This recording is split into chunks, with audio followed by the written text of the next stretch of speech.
Hello guys, मैं हूँ miss अनमो। आपका स्वागत है जस्ट इमेजिन ऑडियो पे। आई होप आप सभी ठीक होंगे। तो चलिए शुरू करते हैं एक नई कहानी के स्टार्टिंग में हम देखते हैं एक लड़का और एक लड़की मंदिर में जाके शादी करते हैं और वो काफ़ी ज़्यादा खुश लग रहे थे, जैसे कि उनको दुनिया की हर एक खुशी मिल गई हो। जो कि झूठ नहीं था, बिल्कुल सच ही था, क्योंकि वो दोनों काफ़ी ज़्यादा खुश रहने लग गए थे। शादी के 2 साल बीत जाते, दोनों काफ़ी ज़्यादा खुश थे। लड़का जॉब करता था और लड़की को अभी तक कोई जॉब नहीं मिली थी, इसीलिए वो घर के काम करती थी, मतलब हाउस वाइफ थी और जॉब के लिए प्रिपरेशन भी कर रही थी ताकि कोई जॉब मिल जाए। यार बेरोजगार थोड़ी रहना है। अरे यार बताती हूँ कौन है ये लोग। लड़की का नाम है आयुष, लड़की का नाम है कृष्णा और वो दोनों अनाथ है। और अनाथ आश्रम से बाहर निकलने के बाद उन दोनों ने शादी कर ली थी बहुत ही यंग एज में। और लड़के को कुछ दिन बाद जॉब मिल गया। उसके बाद जो है वो रहने लग गए ऐसे जैसे रह रहे हैं। आयुष को जॉब प्राइवेट सेक्टर में मिला था और कृष्णा गवर्नमेंट जॉब के लिए तैयारी कर रही थी। इसी वजह से थोड़ा लेट हो गया उसे, क्योंकि जो कृष्णा है वो थोड़ा सा दिमाग से ज़्यादा तेज है। गाइस, अगर आपकी वाइफ पढ़ना चाहती है, कुछ करना चाहती है तो प्लीज़ मत रोकना, क्योंकि हर कोई लड़की जो होती मज़े नहीं होती। और डर तो मुस्कान से लगना चाहिए। मजाक था, मुस्कुराते रहो, मुस्कान से क्या डर। मुस्कुराना होगी। कहानी पे वापस आते हैं। शादी को हो चुका था 2 साल पूरा, दोनों 23 साल के हो चुके थे। उसी बीच आता है गुड न्यूज़।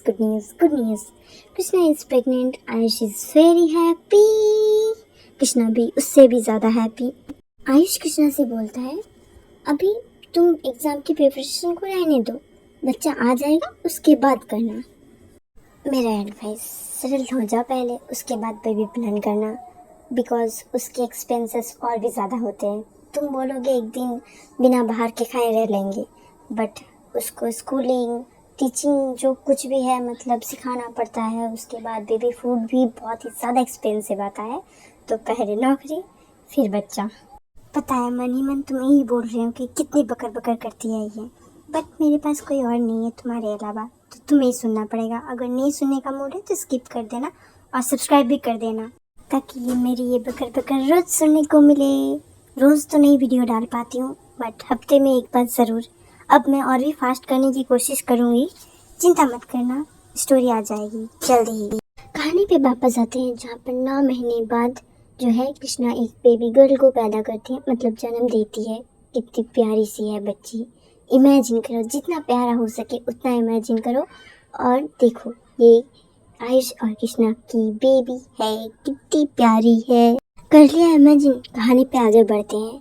वो तीनों बहुत ज़्यादा खुश रहने लग जाते हैं और बेबी को बहुत ही ज़्यादा टाइम देते हैं, उसके साथ बहुत ज़्यादा खेलते हैं कुछ महीने तक। उसके बाद बिज़ी हो जाता है आयुष बहुत ज़्यादा, और काम के प्रेशर में अपनी फैमिली को उतना ज़्यादा टाइम नहीं दे पा रहा होता है।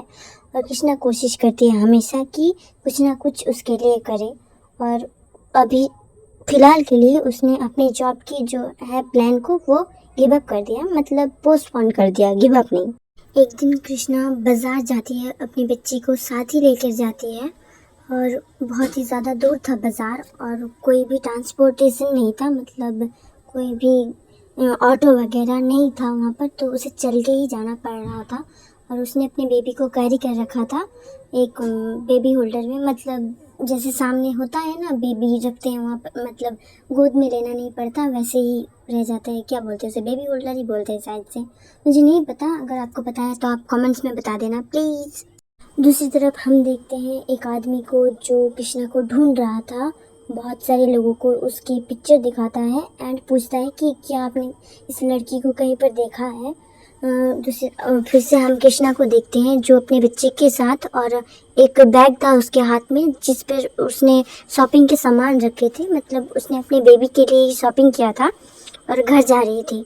तभी कुछ आदमियों की नज़र उस पर जाती है, क्योंकि जो है कृष्णा अकेली थी, कोई भी वहाँ पर नहीं था और ये एक सुनसान सी जगह थी। तो वो 4 आदमी थे और उसे वो उठा लेते हैं एंड उसके साथ गैंग रेप करते हैं। सीन्स मैं एक्सप्लेन नहीं करूँगी, बिकॉज अगर मैं करूँगी तो मुझे खुद को रोना आ जाएगा। पहले मैंने सोचा था कि करूँगी, बट अगर किसी बच्चे को मेरा वीडियो चला गया और वो देखा तो बहुत ही ज़्यादा प्रॉब्लम हो जाएगी, उसके मेंटल हेल्थ पे भी असर पड़ सकता है। आपको ये लग सकता है कि एक वीडियो से क्या ही होता है, बट बहुत कुछ होता है। उन चारों आदमी को ये लगता है, मतलब उसकी बेटी को उन्होंने लड़का समझा था और उसे फांसी में फेंक दिया था, और उसके सिर में चोट लगने की वजह से वो बेहोश हो गया था। उसकी डेथ नहीं हुई थी, वो थोड़ा सा बड़ा हो चुका था, मतलब फूल चुका था वो जगह जहाँ पर चोट लगी थी उसे, और थोड़ा सा खून आया था, बहुत ज़्यादा नहीं, मतलब बहुत ज़ोर से नहीं फेंक सकता, इतना क्यूट सा बच्चा है, कोई कैसे फेंक सकता है, एक हैवान भी नहीं फेंक सकता। उन चारों का काम हो जाने के बाद वो कृष्णा को मार डालने की सोचते हैं, बट वो नहीं कर पाते, वो बस बहुत ही ज़्यादा उसे बीट करते हैं और उन्हें लगता है कि उसकी डेथ हो जाएगी, बट नहीं होती है। जब वो चारों चले जाते हैं तभी भी सांसें ले रही थी कृष्णा, एंड कुछ देर बाद वो उठ जाती है और वो अपने बच्चे को ढूंढने लगती है। वो थोड़ी दूर में पड़ा हुआ था और रोने लग गया था, तब तक वो बैठ सकता था, बहुत ही ज़्यादा छोटा नहीं था, थोड़ा बड़ा हो चुका था, वो खुद से बैठ सकता था और वो बैठ के रोने लग गया था। तभी उसके बाद कृष्णा जाती है, बहुत ही मुश्किल से जाती है, बिकॉज उसके पूरी बॉडी पे बीट का निशान था, मतलब बहुत ही ज़्यादा जख्म का निशान था, जिससे खून भी बाहर आ रहा था, और बहुत ही मुश्किल से जाती है वो अपने बच्चे के पास और उसे उठा लेती है। तभी वो खुद की फिक्र नहीं कर रही थी, अपने बच्चे की ही कर रही थी, बिकॉज उसे चोट लगा था, और वो अपने कपड़े को फाड़ कर उसके चोट की जगह पे लगाने लगती है ताकि खून ना आए। फिर वो रियलाइज़ करती है कि उसका खून सूख चुका है, मतलब जहाँ पर उसे चोट लगा था उस जगह पे जो ब्लड था वो सूख चुका था, एंड वो मतलब क्या बोलते हैं, हार्ड हो चुका था, वहाँ से खून नहीं निकल रहा था, और वो किसी से हेल्प मांगने के लिए उस जगह से उठती है। एक जंगल टाइप था और साइड में रोड था, तो उस रोड पे वो चली आती है और आगे बढ़ने लगती है। थोड़ी दूर जाने के बाद उसे वही आदमी मिलता है जो उसे ढूंढ रहा था, मतलब कृष्णा को ढूंढ रहा था, और वो कृष्णा को अपने सामने ऐसे हालत में देख के काफ़ी ज़्यादा परेशान होने लगता है, उसके पास जाता है, एंड जब उसके पास जाता है वो आदमी और उसके कंधे से पकड़ता है उसे और पूछना चाहता था कि क्या हुआ है तुम्हारे साथ, बट वो कुछ भी नहीं बोल पाती है और बेहोश हो जाती है। इस आदमी का नाम सिड है और ये किसी तरह से उसे उठाता है और अपनी कार में ले जाके बिठाता है, सीट बेल्ट लगा देता है ताकि उसे कुछ ना हो जाए, और उसके बच्चे को उसकी गोद में ही रखता है, और बच्चा जो है वो होश में ही था, वो बेहोश नहीं हुआ था, हुई थी मतलब, और बहुत ही फास्ट ड्राइविंग करके वो हॉस्पिटल ले जाने लगता है। रास्ते में जो है कृष्णा की होश आती है थोड़ा सा, और वो उसे देखने लगती है और उसे पुकारती है सिड नाम से, और कृष्णा उसे पहचानती थी, और सिड ये देख के पूछता है क्या तुमने मुझे पहचान लिया, और एक हाथ से उसने जो है अपनी गाड़ी को चला रहा था एंड दूसरे हाथ से उसके गल पे टच करता है एंड उसे पूछता है किसने किया है तुम्हारे साथ ये, बट वो कुछ भी नहीं बोल पाती है और वो बस बोलती है कि मेरे हस्बैंड को, ये बोलकर ही वो बेहोश हो जाती है फिर से। सिड को ये मिसअंडरस्टैंडिंग हो जाती है कि ये सब उसके हस्बैंड ने उसके साथ किया है। सिड गाड़ी का स्पीड और भी ज़्यादा तेज़ कर देता है और जल्द से जल्द हॉस्पिटल पहुंचता है, फिर उसे अपने बाहों में उठाकर हॉस्पिटल के अंदर ले जाने लगता है। उसे देख के 2 वार्ड बॉय आते हैं स्ट्रेचर लेके, और उसके बाद जो है सिड उसे लेटा देता है, फिर और बच्चे को अपनी गोद में ले लेता है। बच्चे को भी दिखाना ज़रूरी था बिकॉज उसका भी सर फट चुका था। एक नर्स आती है एंड बच्चे का फर्स्ट एड करने लगती है और उसके जख्म को पहले बहुत अच्छे से साफ करती है, फिर दवा लगा देती है और वो बेटर हो जाती है। बट दूसरी तरफ जो है कृष्णा की हालत बहुत ज़्यादा ख़राब थी और डॉक्टर ने तो कह दिया था कि उसे बचाना लगभग इम्पॉसिबल है। सिड अपने पेरेंट्स को कॉल करता है और उन्हें बुला लेता है हॉस्पिटल में, और जो है थोड़ी देर बाद उसके पेरेंट्स आ जाते हैं और वो भी काफ़ी ज़्यादा टेंस लग रहे थे। हमें यहाँ पता चलता है कि क्रिस सिड की बहन है, जुड़वा बहन। थोड़ी देर बाद डॉक्टर आता है एंड बोलता है कि क्रिस को हम बचा नहीं पाए। ये सुनकर उसकी माँ काफ़ी ज़्यादा टूट जाती है एंड वो वहीं पर बैठ जाती है, मतलब गिर जाती है बोल सकते हैं हम, और अपने घुटनों में आ जाती है और बहुत ज़्यादा रोने लगती है अपने फेस को ढककर, और बहुत ज़ोर से रो रही थी। और उसके पापा उसे संभालने की कोशिश कर रहे थे बट उनकी आंखों से भी आंसू रुक नहीं रहे थे, और सिड तो जैसे टूट ही गया है और कुछ आवाज़ भी निकल नहीं रहा था उसके माउथ से, एकदम म्यूट सा हो गया था। पर थोड़ी देर बाद उसे होश आता है और वो अपने भांजे को ढूंढने लगता है। वो नर्स आती है एंड बच्चे को उसे थमा देती है और उसके पेरेंट्स उसे देख के काफ़ी ज़्यादा शॉक हो जाते हैं एंड पूछने लगते हैं सिड से कि कौन है ये बच्चा। ये सुनकर सिड बोलता है ये हमारी क्रिस की बेटी है। कुछ घंटों बाद कृष्णा का जो है पोस्टमार्टम रिपोर्ट आता है, जिसे देखकर काफ़ी ज़्यादा गुस्सा हो जाते हैं उसके फैमिली मेम्बर्स एंड सिड से पूछने लगते हैं उसके पापा कि किसने किया हमारी बेटी के साथ ये सब। ये तभी भी सिड चुप ही था, वो कुछ भी नहीं बोल पा रहा था और बहुत ज़्यादा उसके कॉलर को पकड़ के उसे हिलाने लगते हैं उसके पापा। बहुत देर बाद जो है सिड बोलता है हम उसके हस्बैंड ने किया उसके साथ ये सब, बिकॉज जब वो ज़िंदा थी तब उसे थोड़ा सा होश था। मैंने उसे पूछा कि किसने किया तुम्हारे साथ, तब उसने अपने हस्बैंड का ही नाम लिया था। दूसरी तरफ हम देखते हैं आयुष को। अभी तक शाम हो चुकी थी और आयुष एक रेस्टोरेंट में जाता है और बहुत सारा खाना लेता है। वहाँ से क्रिस की फेवरेट सारे फूड थे उसे लेता है और मन में सोचता है कि वो आज कृष्णा को सरप्राइज़ देगा। और फूड जब ले जाता है और घर जाने के बाद वो देखता है कि घर की लाइट्स ऑन नहीं है। फिर वो ऑन करता है और घर में ढूंढने लगते हैं कृष्णा को और अपनी बेटी को। दूसरी तरफ हम देखते हैं सिड, और सिड को उसके पापा बोलते हैं कि ले जाओ इस बच्चे को हमारी आंखों से दूर, क्योंकि इस बच्चे के बाप की वजह से हमारी बेटी की आज ऐसी हालत है। ये सुनकर सिड बोलता है पापा आप ये कैसी बातें कर रही हैं, ये हमारे क्रिस की आखिरी निशानी है, हम इसे अपने से दूर कैसे कर सकते हैं। उसकी माँ भी इसी बात से सहमत होती है और गोद में ले लेती है और उसे बहुत कस के पकड़ती है। उसके पापा को देखते हुए बोलती है कि कहीं नहीं जाएगी, ये हमारे साथ रहेगी। ये सुन के उसके पापा बोलते हैं तुम एक मर्डरर की बेटी को अपने साथ रखना चाहती हो जिसकी वजह से हमारी बेटी की जान गई है। उसकी माँ बोलती है कि ये हमारी बेटी की भी बेटी है, उसकी आखिरी निशानी है और तुम चाहते हो हम इसे कहीं और छोड़ के आए। ये हमारा वंश है, हमारे वंश को यही आगे बढ़ाएगी। फिर उन दोनों में और भी ज़्यादा बहस होने लगता है और थोड़ी देर बाद सब लोग यही डिसाइड करते हैं कि बच्ची उनके साथ ही रहेगी। सिड बोलता है अपने पापा को आपने ऐसा कैसे सोच लिया कि किसी की गलती की सज़ा हम किसी और को देंगे। ये हमारी बच्ची, हमारी घर की बेटी है। जैसा कि माँ ने बोला ये हमारे वंश है, मतलब हमारे वंश को आगे बढ़ाने वाली है, ये हमारी फ्यूचर है और हम इसे ऐसे ही बर्बाद नहीं कर सकते। बट जिसने किया है उसे तो सज़ा मिल के रहेगी, मैं दूंगा सज़ा। मुझे पता है कि ये सिचुएशन कैसे हैंडल करनी है, आप मुझ पे छोड़ दीजिए सब कुछ। आज तक कभी भी गलत करने दिया है मेरे फैमिली के साथ मैंने कभी, तो आज भी नहीं होगा। दिखने में सिड काफ़ी ज़्यादा शांत लग रहा था, बट उसके दिल में जो है ज्वालामुखी फट रहा था, बिकॉज़ वो अपनी बहन को बहुत ज़्यादा प्यार करता था। वो अपनी पूरी फैमिली से बहुत ज़्यादा प्यार करता है। फिर वो जाता है और बच्ची को उसके माँ के हाथों से लेता है और अपने हाथों में लेके उसे सहलाने लगता है।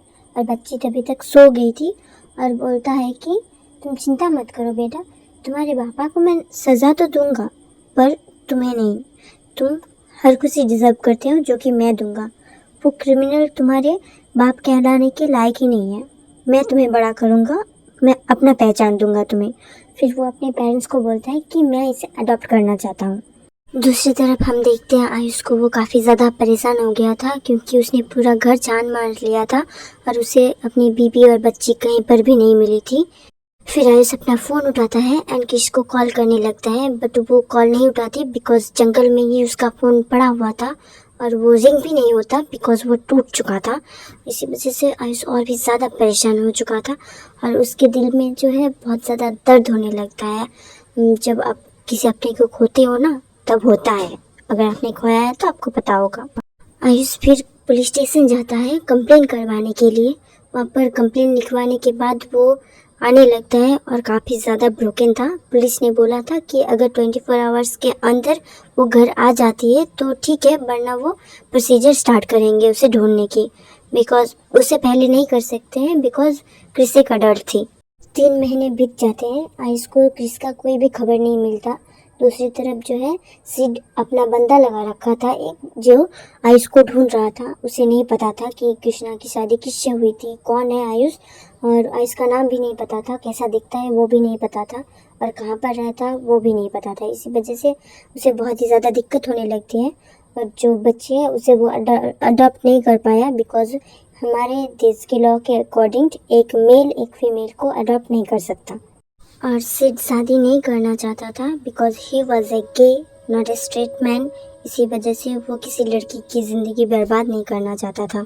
सिड के पेरेंट्स पहले तो इस चीज़ का एक्सेप्ट नहीं करना चाहते थे, बट जब से उनकी लाइफ में ये बच्ची आई है तब से वो एक्सेप्ट कर लिया था उन दोनों ने। बिकॉज उनको ये लग रहा था अगर ये किसी लड़के से शादी करेगा तो उनका वंश आगे नहीं बढ़ सकता। बट जब उनको अपनी ग्रैंड डॉटर मिल गई है तो कोई प्रॉब्लम नहीं है उनको।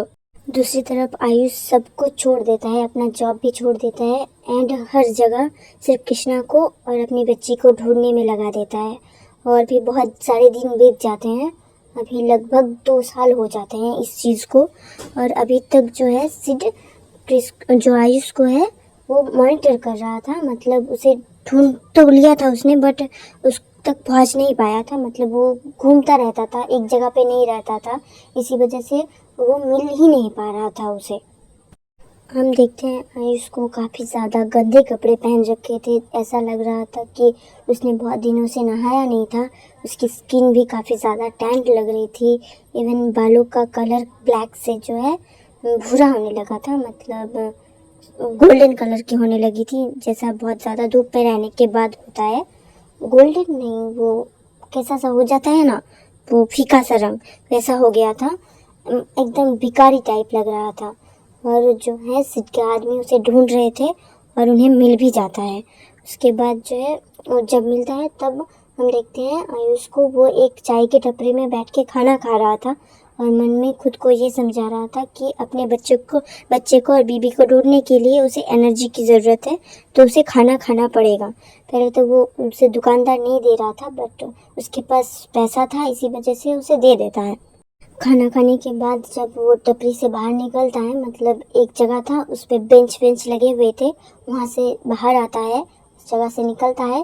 थोड़ी देर में रोड था और रोड के बगल से वो जो है एक गाड़ी गुजर रही थी और उस गाड़ी से 2-3 बंदे निकलते हैं एंड आयुष को उसके अंदर भर के लेके चले जाते हैं और सीधा जाके पटकते हैं सिड के पास। हम देखते हैं थोड़ी देर बाद का सीन जहाँ पर आयुष को एक चेयर के साथ बंधा हुआ रखा गया था एंड वहाँ पर सिड आता है और उसकी चीन को पकड़ के उठाता है ऊपर की तरफ एंड पूछता है कि तुमने ऐसा क्यों किया, क्या ज़रूरत थी, तुमने उसके साथ इतना गलत क्यों किया। और क्रिस जो आयुष है उसे कुछ भी समझ में नहीं आ रहा था, मतलब उसने अपनी सोचने समझने की क्षमता ही खो दी थी जब से क्रिस एंड उसकी बेटी उसकी लाइफ से गई है। सिड बकर करते जा रहा था और उसे इंट्रोगेट करने लगता है कि क्यों किया उसने, कैसे किया, बहुत कुछ पूछने लगता है बट आयुष कोई भी जवाब नहीं देता उसे और वो चुपचाप रहता है। उसके थोड़ी देर बाद जो है आयुष को छोड़ देता है सिड और उस कमरे से बाहर निकल जाता है।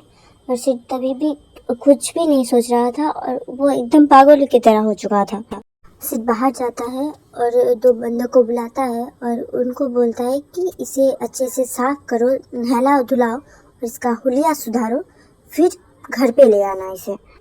हम देखते हैं सिड अपना घर जाता है और वहाँ पर स्वागत करने के लिए बैठी हुई थी उसकी भांजी और बहुत ही प्यारी लग रही थी और वो बहुत ज़्यादा गुस्सा लग रही थी बिकॉज़ उसके पापा, मतलब वो मामा नहीं बुलाती थी, पापा ही बुलाती थी बिकॉज़ उसको किसी ने बताया ही नहीं कि वो उसके मामा है, पापा नहीं, क्योंकि वो उसे अपनी बेटी की तरह ही रखना चाहता था।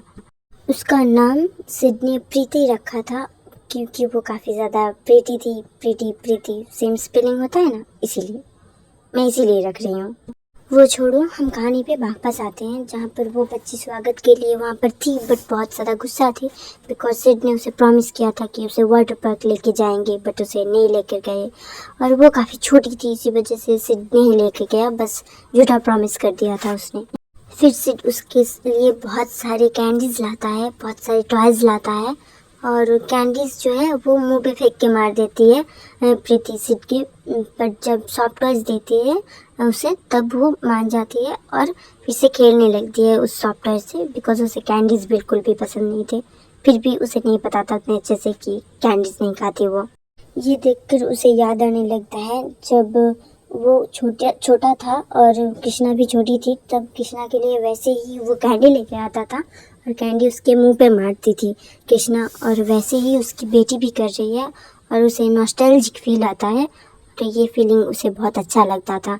इसी वजह से जब उसे याद भी रहता था कि वो कैंडी नहीं खाती है, फिर भी लेके आता था। मतलब वो भूल ही जाता था हर बार कि नहीं लेके आनी है कैंडी। वो सॉफ्ट टॉयज़ या फिर नॉर्मल फूड ही खाती है। मतलब उसे कैंडी शुगर वगैरह उतना पसंद नहीं है।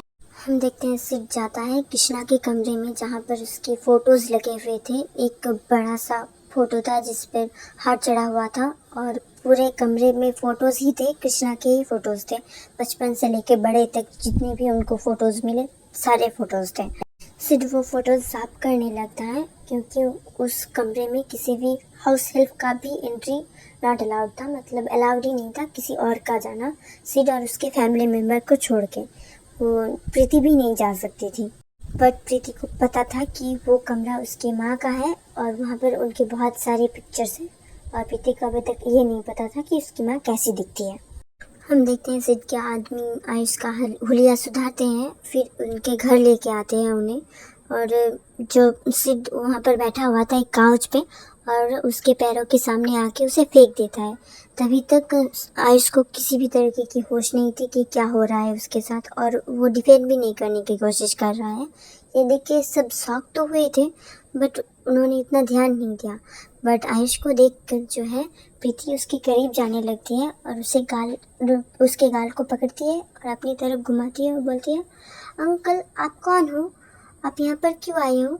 और जो है ये देखकर सिड बोलता है कि एक हाउस हेल्प को बुलाता है एंड बोलता है कि आप यहाँ से इस प्रीति को ले जाइए क्योंकि यहाँ पर मैं अपनी डील करने वाला हूँ और कोई भी प्रॉब्लम मैं नहीं चाहती हूँ।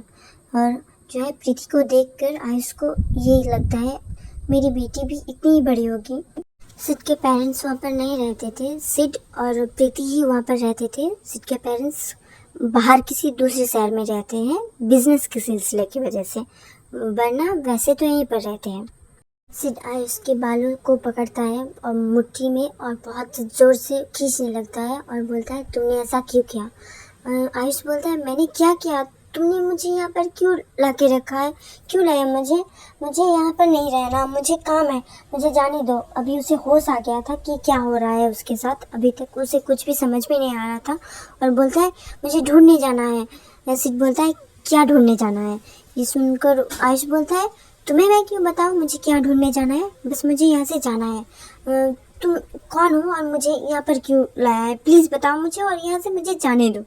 सिड उसे छोड़ देता है और जो हाउस हेल्प के हेड होते हैं ना उनको बुलाता है और उसे बोलता है सिड कि आज से घर के सारे काम ये करेगा और आपका काम होगा ध्यान रखना कि ये सारे काम कर रहा है कि नहीं कर रहा है।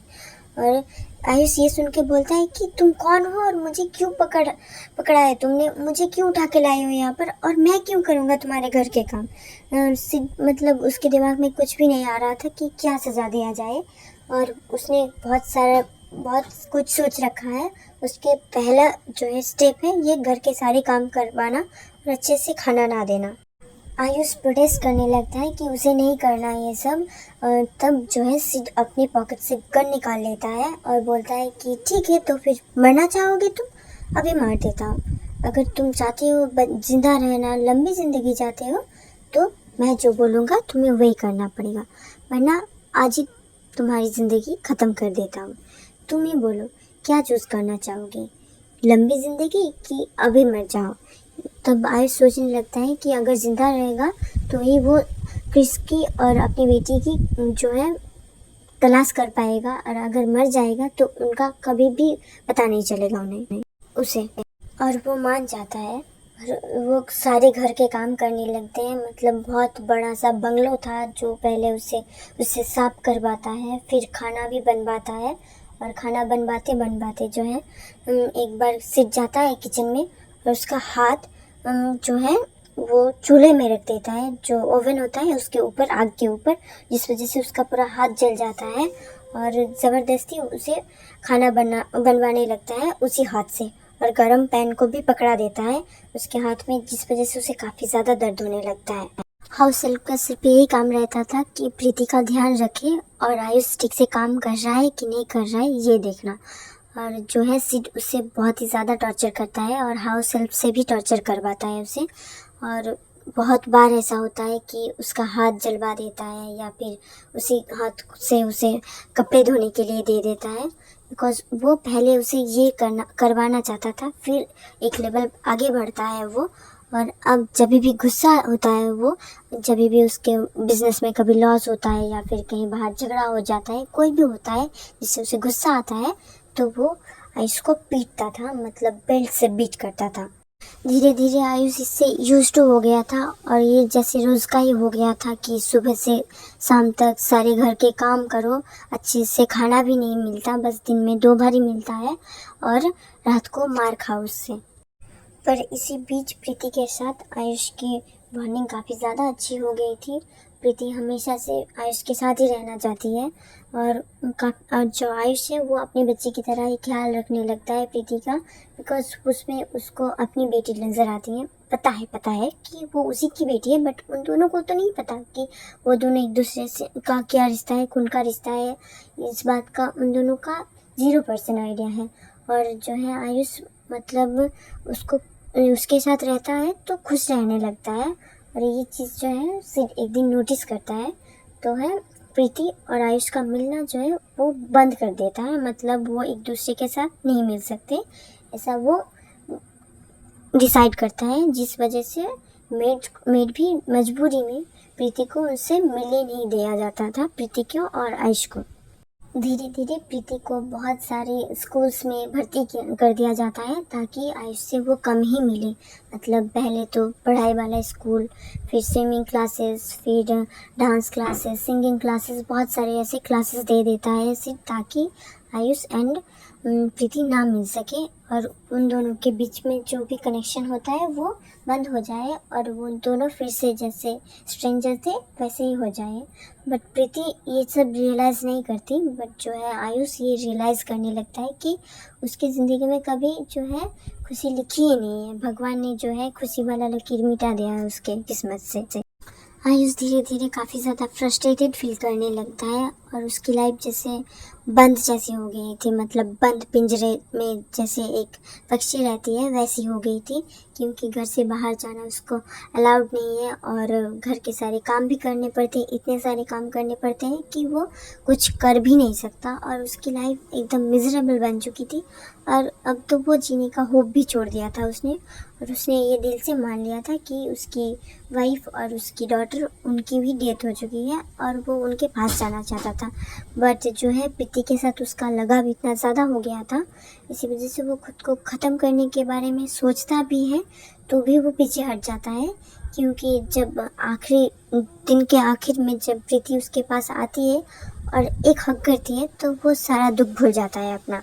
एक दिन सिड वैसे ही बैठा हुआ था और कुछ काम कर रहा था अपने ऑफिस के एक लैपटॉप के सहारे, और वहीं पर जो है आयुष डस्टिंग कर रहा था और वो मन ही मन बोलता है, मतलब मन ही मन नहीं, बहुत ही धीमी आवाज़ में बोलता है कि इस जल्लाद बाप की बेटी इतनी स्वीट कैसे हो सकती है।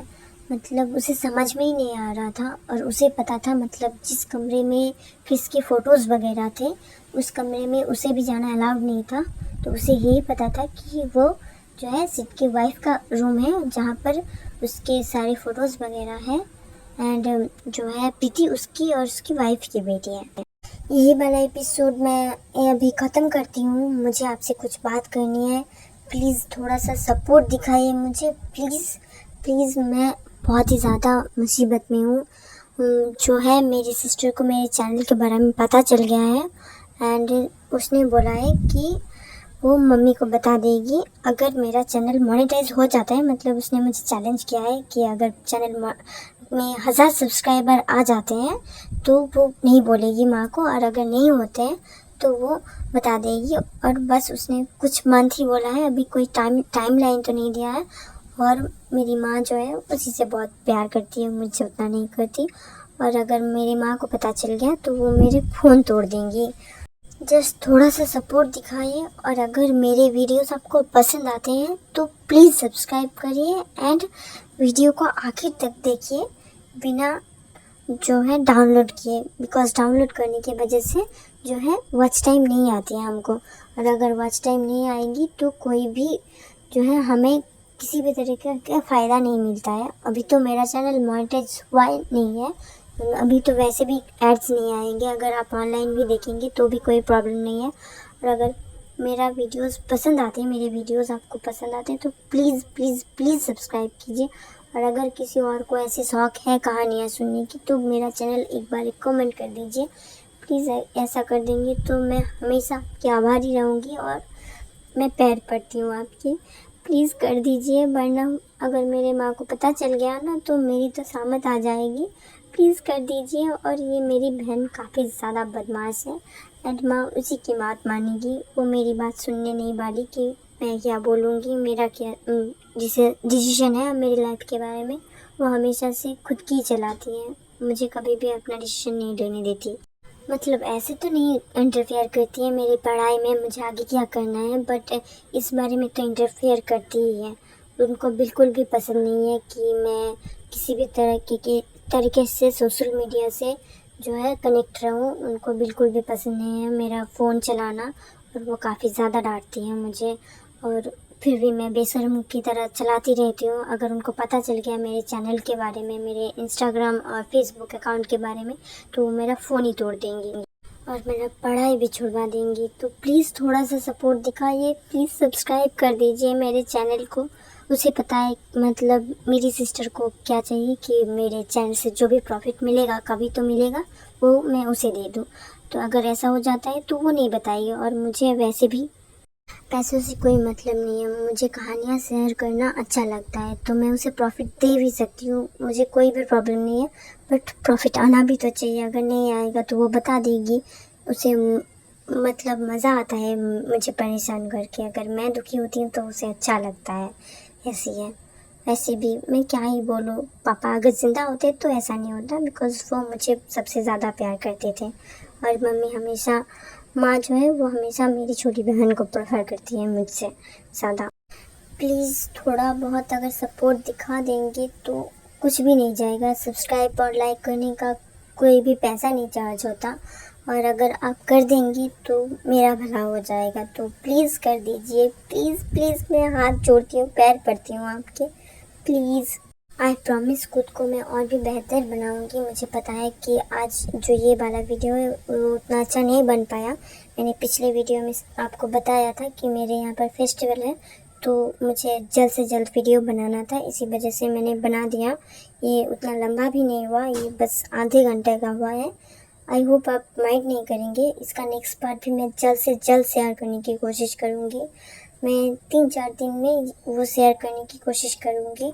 अगर नहीं हो पाता है तो मैं एडवांस में ही सॉरी बोल देती हूँ, और जितना हो सकता है मुझसे मैं उतना करूँगी।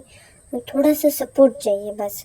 अगर नहीं करते हैं आप सपोर्ट तो बस कुछ महीनों की मोहलत है, ये मेरी चैनल, उसके बाद मैं कहाँ चैनल कहाँ नहीं बचेगा कुछ भी। मेरा फ़ोन भी शायद से तोड़ देंगे वो। छोटे भाई बहन जितने शरीफ दिखते हैं ना उतने होते नहीं हैं, बहुत ही ज़्यादा चंट होते हैं। तो आप भी सावधान रहिए, सतर्क रहिए अपने छोटे भाई या बहन से। ये जनहित में जारी मिस अनमोल द्वारा। प्लीज़ सब्सक्राइब कर देना प्लीज़।